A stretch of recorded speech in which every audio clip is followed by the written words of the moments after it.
and welcome to For Further Review.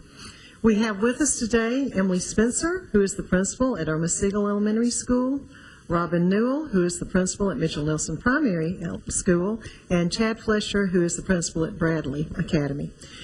Tonight we'll be talking at the board meeting about what we're doing with instruction, and we'll also be reviewing the half day that we recently had for professional development. But before we get into that, let me ask you this.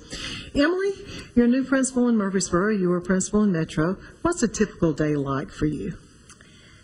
The day is actually defined by the needs of the building and the children, and so I would not say there is per se a typical day except for opening and closing. What happens in the middle depends on the needs of the children in the day. Robin, what's a typical day like for you? Oh, I'd say that's exactly right. You don't ever know.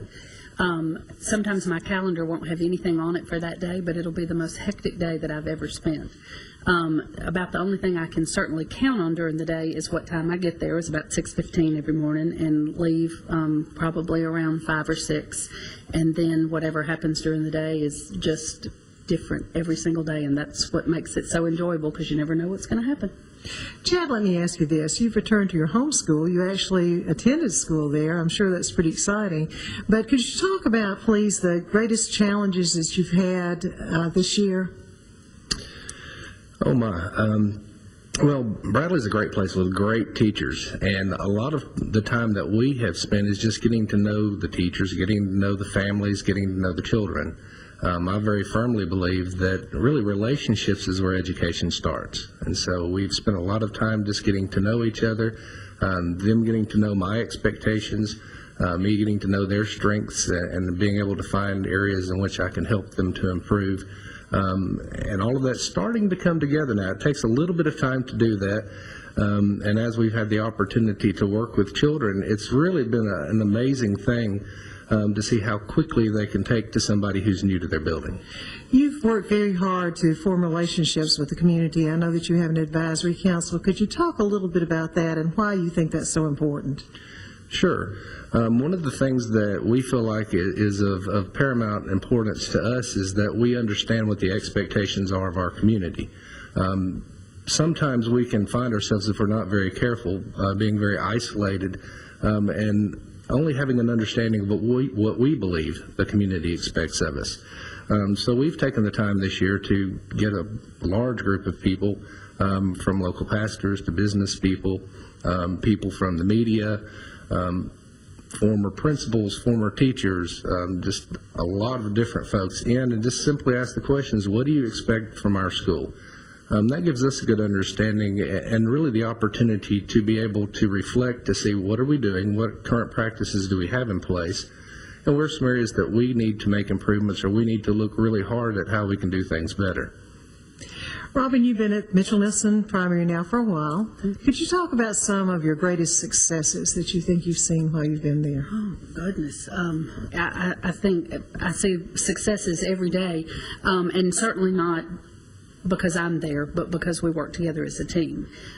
We have started some programs at the primary since I've been there. The classroom co-op that our second grade team does that's really neat, and is getting some statewide and starting to get some national attention, and we've even had some people respond to us from as far away as Germany about that program, so that's really neat. We have lots of interventionists in the building now that really help get in and work with children on specific skills that they are struggling with. I think that is a real success. We are working together as a community of teachers and learners in the building, and I think that is a success. It's a fabulous building, and I'm blessed to be there, and I think every day that we are there is a success, you know, small successes and big successes. Another thing we do that I really enjoy is our Amazing Alumni Program.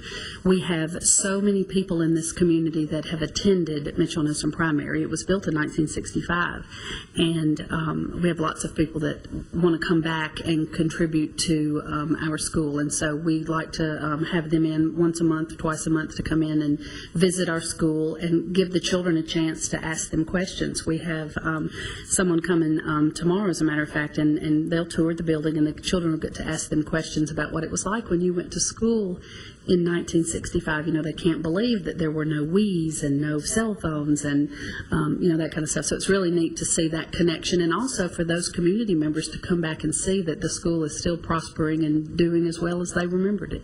Thank you. Emily, recently we began something new. We tried half-day professional development, early dismissal. Could you talk a little bit about what your teachers did that afternoon and whether it was successful and what you have heard, what the feedback has been? Absolutely.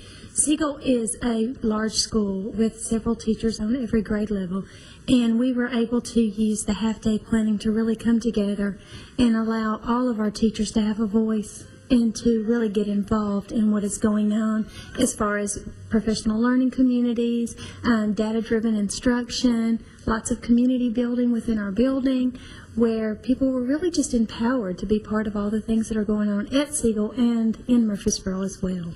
So we were able to use that time very effectively. Chad, actually several programs that we've begun this year. We have a social worker, we have the mobile medical unit. So a lot of things that we're seeing as far as forming that safety net for children.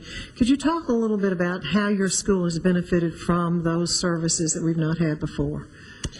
One of the things that I think that is very important when we work with children is that we understand that children have needs that go far beyond strictly academics. There are a lot of things that impact academics, whether it be their physical health, whether it be their mental health, whether it be situations that are beyond their control. And a lot of times children have a difficult time in understanding and dealing with some of the things that are in their lives. What we have been able to do by putting a really knowledgeable, a really responsive team together is to be able to provide services to students to help them no matter what their needs are. For instance, we've had children at our school who may have had medical needs but not be readily accessible to medical care. With the mobile health unit, which is in essence, if you think about a combination between a health clinic and an RV, that's sort of what the mobile health unit is. It actually comes on our campus a couple of times a week, and we have students who are able to right there walk outside of our building, and we can take them right over and they can be seen by healthcare professionals who can really help them with some of the needs that they have. In addition to that, by having social services in place, we can really deal with not just children, but begin to deal with families who have come to us and say, we want to be good parents, but we need some help in understanding what good parents do. I think we sometimes take for granted, we assume that everyone knows that children need to have a place to do homework and they need to have a regimented schedule to know when to do homework. But that may not always be the case. There are people who may have had a poor experience themselves as children in school, and as a result, they're not exactly sure how to help their children. They want to help them. They want them to do well in school, but they're not sure what that looks like. So we can give them some assistance and some direction now and saying, here's some things that you can do, and let us help you do them, so that we can give you some ideas or some suggestions or some thoughts. And then really be able to look at the whole child, not just the child during school, but look at those factors outside of the school day that impacts the child at school. Let me ask this of each of you, if I could. And Emily, I'll start with you. What's your vision for Murfreesboro City Schools?